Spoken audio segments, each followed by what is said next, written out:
আল্লাহু আকবার। রাজশাহীর পুঠিয়া উপজেলার কৃষ্ণপুর এলাকায় আজ শুক্রবার পবিত্র ঈদুল আজহা উদযাপন করেছে কয়েকটি পরিবার। এদিন সকাল 7:30টায় কৃষ্ণপুর মুসলিম জামে মসজিদে ঈদুল ফিতরের নামাজ অনুষ্ঠিত হয়। নামাজে ইমামতি করেন চারঘাট উপজেলার ডাকরা এলাকার ব্যবসায়ী আনোয়ার হোসেন।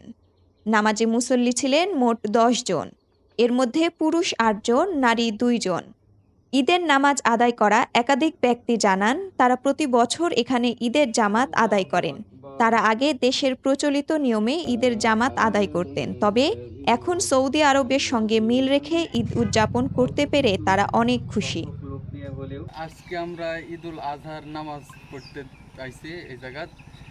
আমরা পৃথিবীটা ধরেন একটাই, আল্লাহর দুনিয়া একটাই। এক জায়গায় যে চাঁদ উঠলে আরেক জায়গায় যে ঈদ করা হবে না, সৌদি আরব থেকে বাংলাদেশ 3 ঘন্টা ডিফারেন্স। সৌদি আরবে ঈদ করলে আমার বাংলাদেশেও অনেক জায়গায় ঈদ হচ্ছে, তা আমরা কেন ঈদ করতে পারবো না?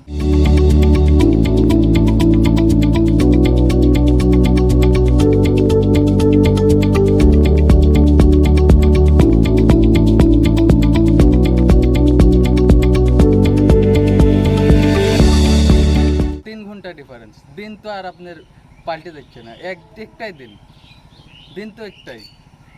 এই কারণে আমরা সৌদির সাথে মিল রেখে ঈদ করার চেষ্টা করছি। আসলে সারা বিশ্বে আজকে হচ্ছে, তাই আমরা আজকে করছি।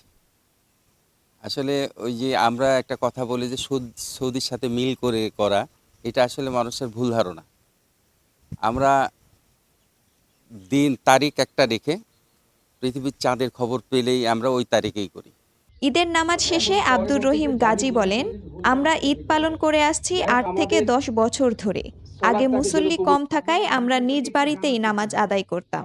বর্তমানে সংখ্যা বেশি হওয়ায় 3-4 বছর ধরে কৃষ্ণপুর মুসলিম জামে মসজিদে ঈদের নামাজ আদায় করা হয়। সারা বিশ্বেই এই ঈদ উদযাপন করছে, শুধুমাত্র বাংলা, ভারত আর পাকিস্তান বাদ দিয়ে। হ্যাঁ, ভারতেরও কেরালাতে চাঁদ দেখা যায়, আর চাঁদ তো উঠে যখন তখন সারা বিশ্বের জন্যই চাঁদ উঠে।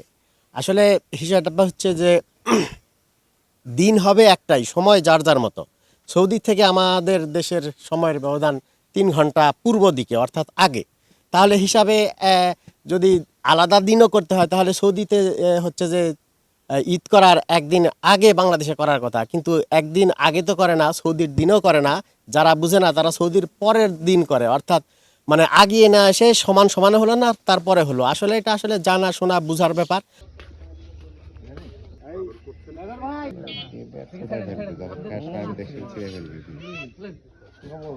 উত্তরভূমি ডেস্ক, রাজশাহী।